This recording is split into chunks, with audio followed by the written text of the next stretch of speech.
Hey guys, this is Ernesto and welcome back to yet another video. I hope you guys are having a fantastic day. I'm having a wonderful day. So today I'm going to give you my thoughts on the Sony A9 coming from a Canon shooter of over 7 years. So stay tuned and we're going to get straight into it.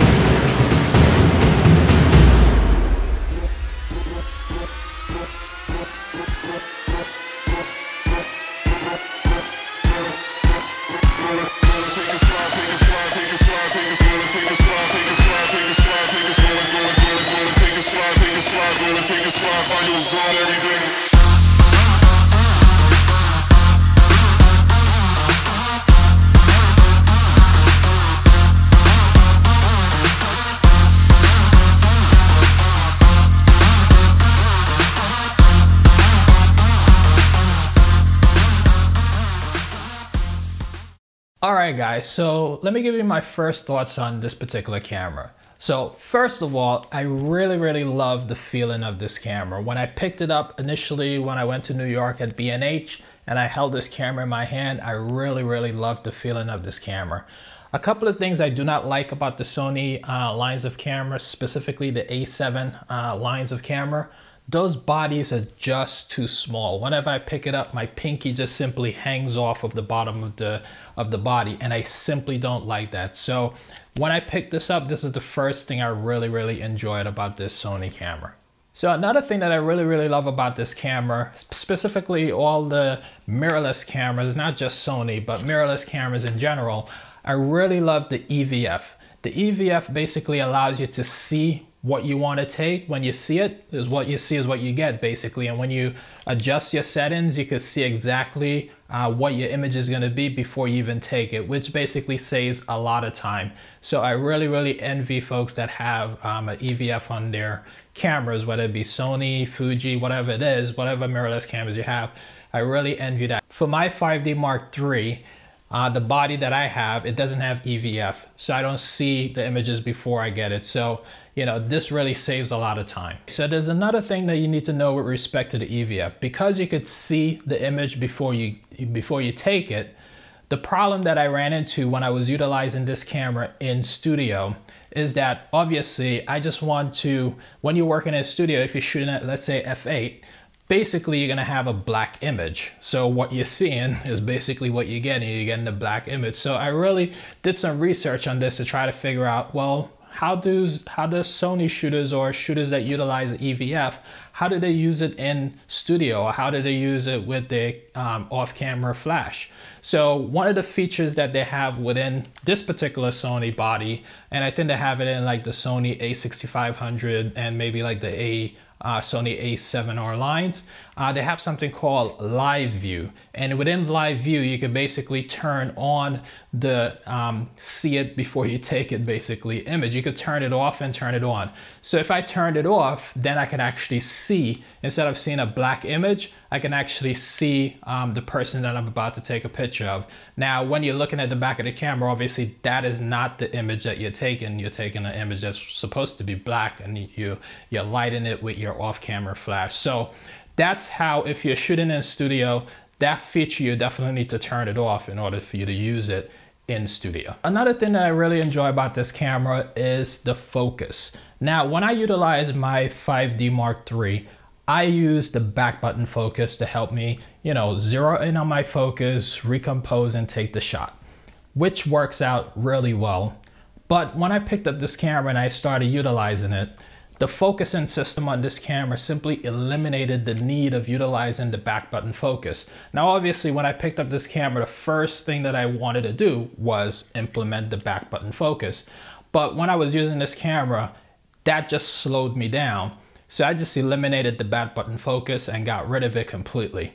Now when I got rid of it completely, what I use instead of the back button focus is utilizing the eye autofocus. The eye autofocus on this particular camera is, I could say, simply amazing. I mean, it works every time.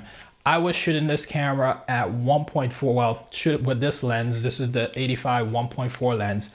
And I was shooting this lens at 1.4 at night, and I was nailing my focus like 90% of the time. This autofocus, man, It makes a big difference. it does. 'Cause for I don't video- have to think about it.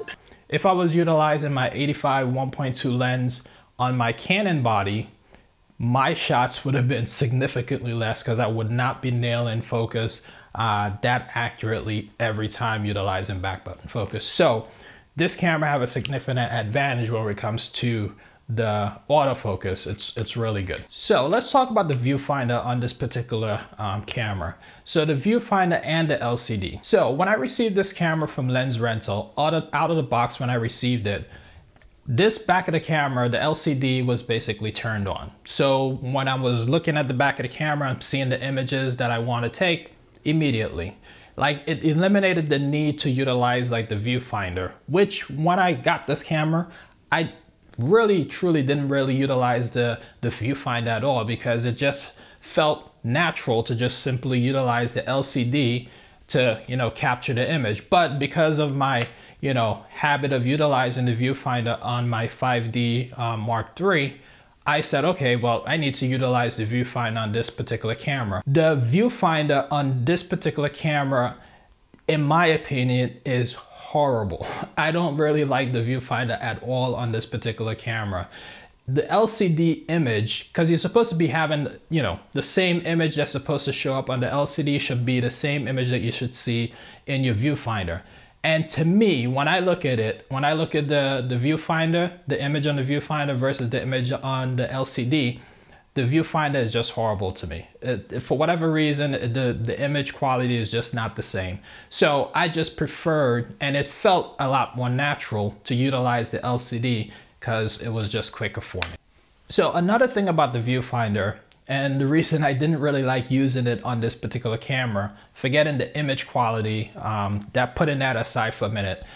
The reason I didn't like to utilize this viewfinder is because when I put this viewfinder up to my eye like this, what happens is these buttons, they're very tightly, grouped on this particular camera. So when I put this viewfinder up to my face, I was inadvertently hitting buttons that I shouldn't be hitting, and it just felt a little bit awkward.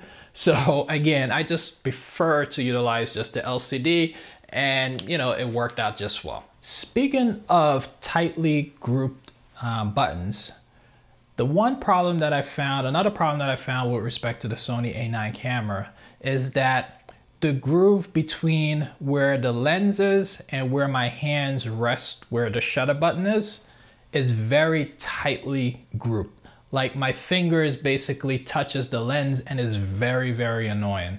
I don't know if they can make any, space, a little bit more space in between that groove to make the friction a little bit less, but that's very annoying. I don't know if it's unique to me or because maybe I have a little bit longer fingers or something, but you know, if that's you, then you might also have that problem with respect to, it being so annoying. Another thing about this camera, the menu system.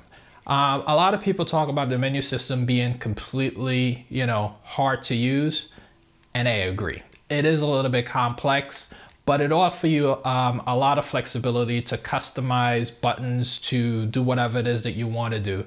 So that flexibility alone allowed me to customize the buttons to match how I'm familiar with utilizing it on my 5D Mark III, which basically allowed me to utilize my muscle memory, which was helpful to utilize this camera with. So that flexibility is awesome, but I do warn you, the learning curve on the menu system is a challenge. So another thing that I wanted to mention about this camera is the flip out screen.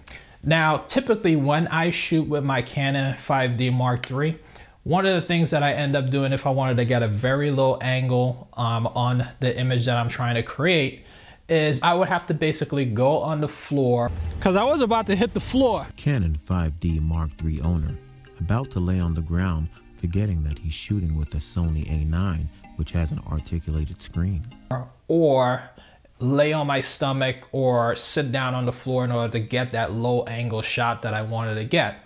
So sometimes that could be a little bit frustrating or inconvenient. Maybe it's wet or whatever it is. But with this particular camera, you have the flip out screen. And with the flip out screen, you could have the ability to basically just, you know, slightly bend over and you could get that low angle shot without actually lying on the ground or sitting on the ground. So the flip out screen, I wish Canon would add this to their line of cameras because, well, especially the 5D line of cameras, because that significantly would save me a lot of time.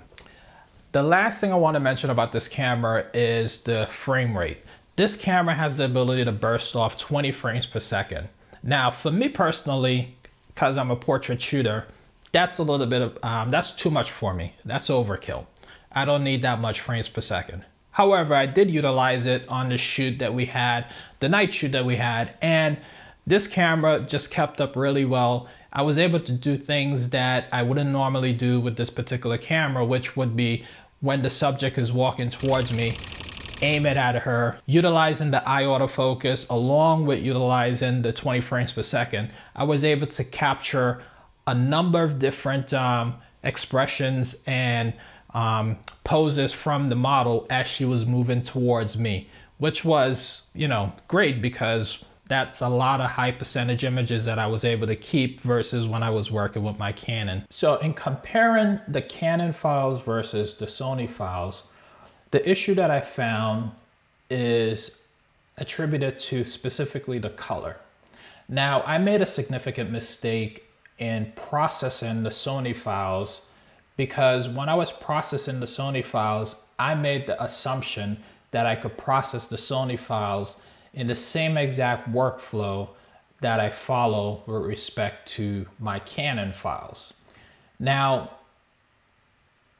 I guess a Sony shooter, if they're happy with the color, the way it comes straight out of camera, then I guess there's no work that they would do with respect to correcting the color on the subject's skin in that particular file.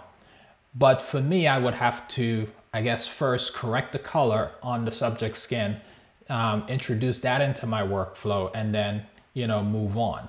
Given that I didn't do that, the final file, the final Sony file that came out, the color on the subject's skin, I wasn't really particularly happy with it. Now, I guess given time, I could probably figure out how to correct color in the Sony file to match Canon color. But that might take a little bit of time, and for me right now, I don't want to introduce that complexity into my workflow right now. But overall, the sharpness of the image is great. The dynamic range on the image is awesome, better than Canon's.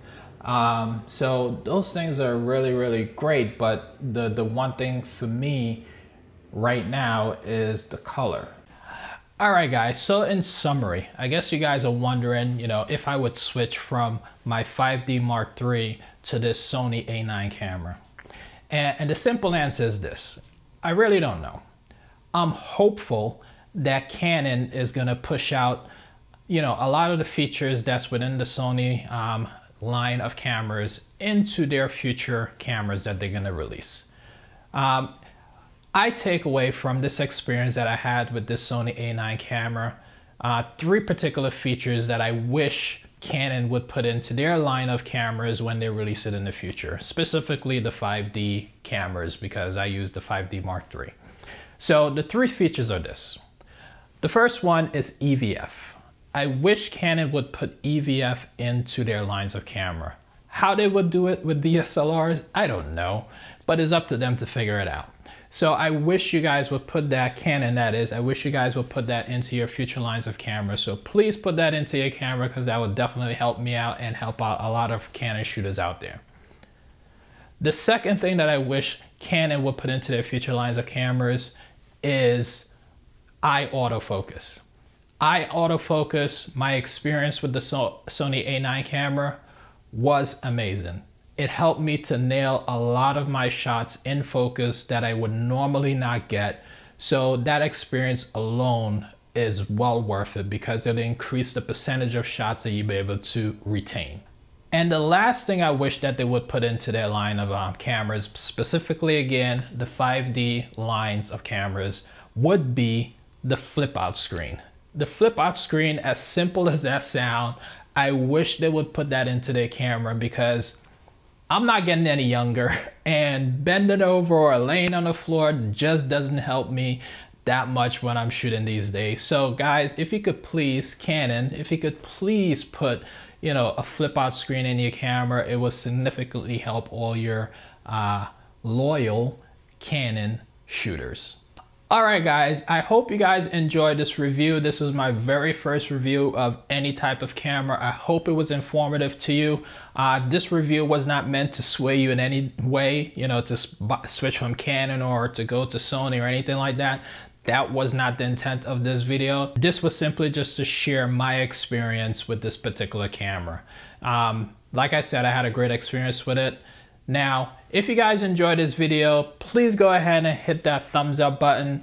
Put some comments down below, let me know what you think. Share this video with your friends and family.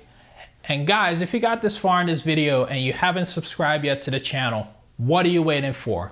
Go ahead and hit that subscribe button, and I'll see you guys on the next video. Take care.